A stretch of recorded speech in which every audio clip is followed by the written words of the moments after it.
Well, interest rates, well, they've been rising. War in the Middle East impacting petrol prices and the cost of living. But will we see the ripple effects of this conflict in the Middle East be felt in the housing market? Well, Anthony Landahl from Equilibria Finance joins me now. Anthony, welcome. Nice to see you. My previous guest, Phil O'Donoghue from Deutsche Bank, was saying perhaps, just perhaps, we don't see a further interest rate hike coming from the RBA. That would be good for housing, wouldn't it? It would be good for housing. They got a tricky meeting coming up on the back of, obviously we had yesterday's inflationary data, which was positive, but that was looking in the rearview mirror to a certain extent. Ironically, part of yesterday's data captured lowering fuel prices, and obviously now we're seeing fuel prices skyrocket. So it will be interesting. My instinct is that we probably will get a rate rise. AMP was talking about maybe 2 rate rises, so there's a lot of differing views at the moment. I think part of it will ultimately be the timing of when, I guess, the crisis, if you like, ends in the Middle East, and whether the RBA views that as a short-term shock and inflationary data maybe was heading in the right direction, or whether they see it a little bit more entrenched and think we need one more rate rise to bring this under control.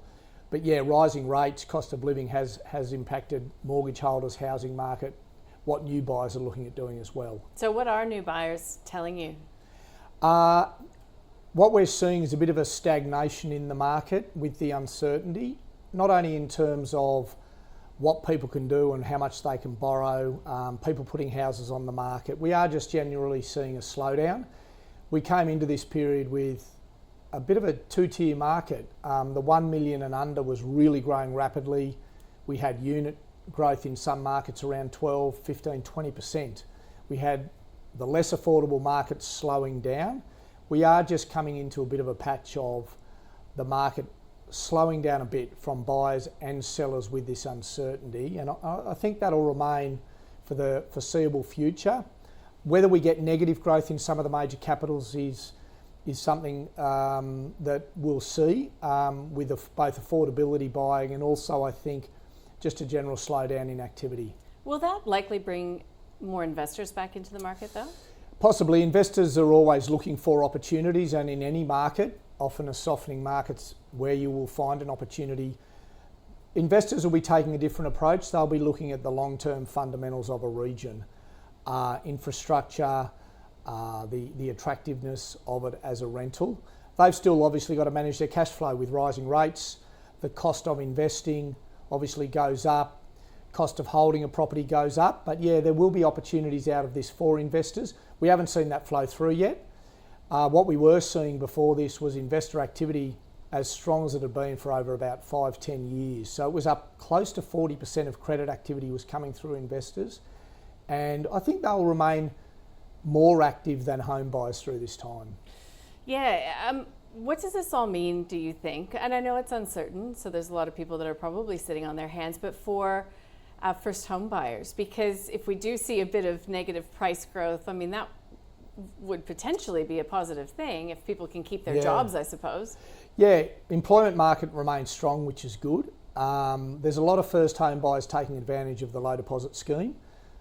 A risk is, it is a low deposit scheme, so if the market does drop, a few of them might be in and around some negative equity if they're recent buyers, but obviously you take a long-term view in this sort of environment. It'll depend a little bit on stock, it'll depend a little bit on interest rates, what first home buyers do. They're fairly active, but we are generally seeing a bit of a slowdown with that uncertainty in the market.